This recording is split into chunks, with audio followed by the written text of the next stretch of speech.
Queridos irmãos, a paz do Senhor, estamos estudando o panorama do Antigo Testamento.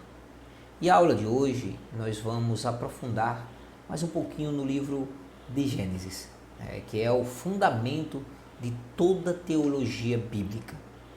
Gênesis significa origem, começo, princípio. Ele responde às grandes perguntas da humanidade. De onde viemos? Por que há pecado? E qual é o plano de Deus? Estudar o livro do Gênesis vai te capacitar a compreender o Novo Testamento. A estrutura do livro de Gênesis nós podemos dividir em duas partes. Primeira parte, do capítulo 1 ao capítulo 11, que vai trazer a história primitiva. E a segunda parte, do capítulo 12 ao capítulo 50, que narra a história patriarcal. Na primeira parte, na história primitiva, nós vamos ter a criação, ou seja, no princípio Deus criou os céus e a terra. Deus cria o homem conforme a sua imagem e semelhança. Deus cria todas as coisas, ou seja, Deus é o criador de todas as coisas. Por isso que nós partimos do princípio e defendemos a ideia do criacionismo, não a teoria da evolução.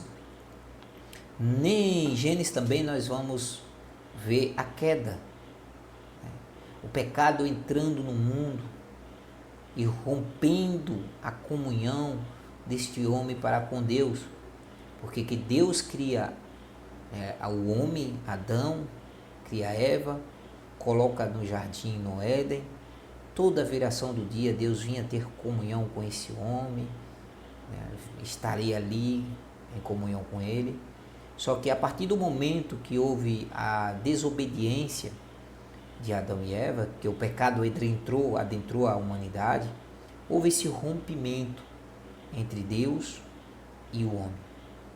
Quando nós vamos mais adiante, Deus ele olha para a terra e ele se arrepende de ter feito a humanidade, porque a humanidade estava depravada. Só que ele olha e vê um justo, Noé. Então Deus envia o dilúvio, ou seja, Deus julga aquela nação, mas preserva Noé. Nós já temos aí um ato de misericórdia de Deus, a graça de Deus se manifestando. E seguindo adiante, nós vamos encontrar Babel, ou seja, este homem, essa geração, tentando ser independente novamente, tentando viver sem Deus, mas quando nós vamos analisar os textos bíblicos, nós percebemos que não deu certo. Houve uma grande confusão ali e Deus se manifestou novamente. Quando nós vamos seguindo no livro do Gênesis, lá pelo capítulo, terminando o capítulo 11, entrando no capítulo 12, aí já entra a história dos patriarcas, que é a segunda parte agora do livro de Gênesis. Nós temos Abraão, nós temos o chamado e a promessa.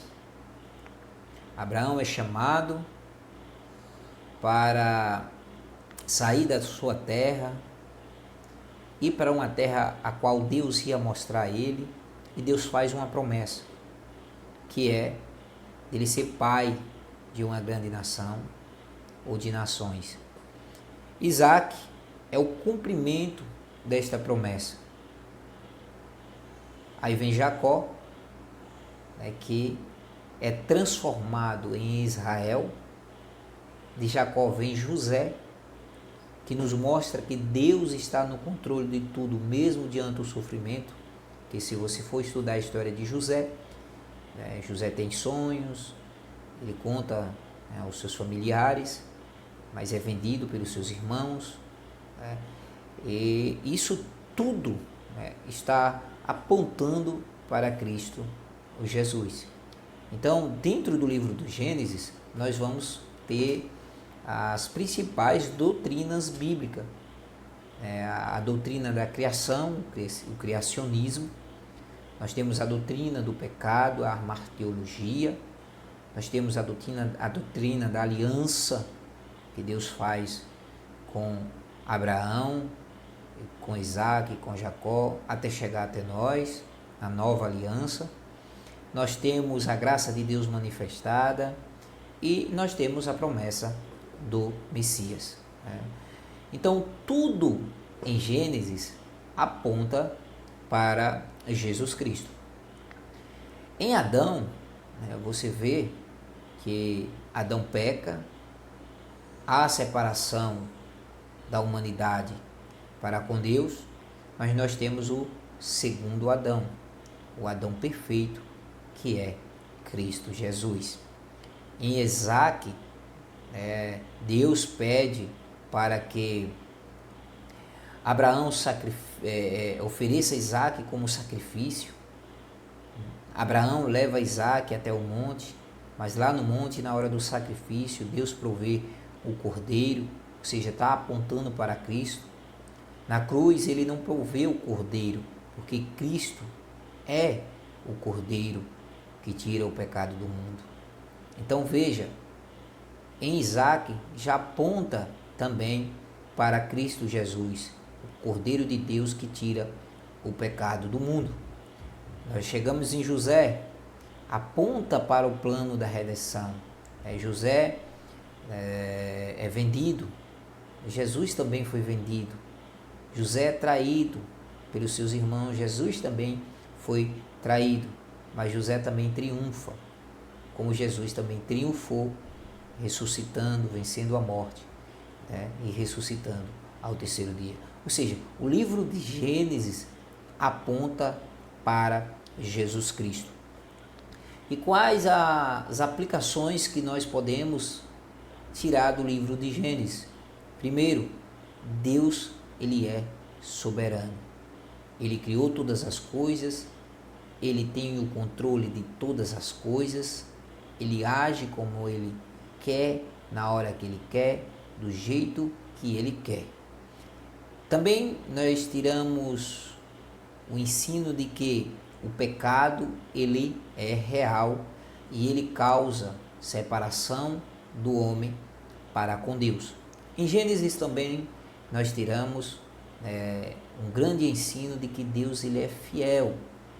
Deus, ele cumpre com aquilo que ele promete. Deus, ele cuida daquele que ele chamou. Quando ele envia, ele se responsabiliza, ou seja, ele é fiel para cumprir as suas promessas. Em Gênesis também nós aprendemos que Deus transforma história. Deus transforma história. Deus transforma história. Você pega Jacó transformado em Israel. Você pega Abraão, um idólatra, transformado no pai da fé. Então, Gênesis é o livro dos começos e da esperança. Ele aponta para Cristo e para o plano eterno de Deus para com a humanidade. Então, quando você for ler o livro dos Gênesis, leia com esse olhar, que o livro dos Gênesis, ele mostra a realidade, ele mostra o pecado, mas ele também mostra um Deus que tem promessa, ele mostra também um Deus que tem um plano de salvação para aquele pecador. Eu fico por aqui e que Deus abençoe a sua vida.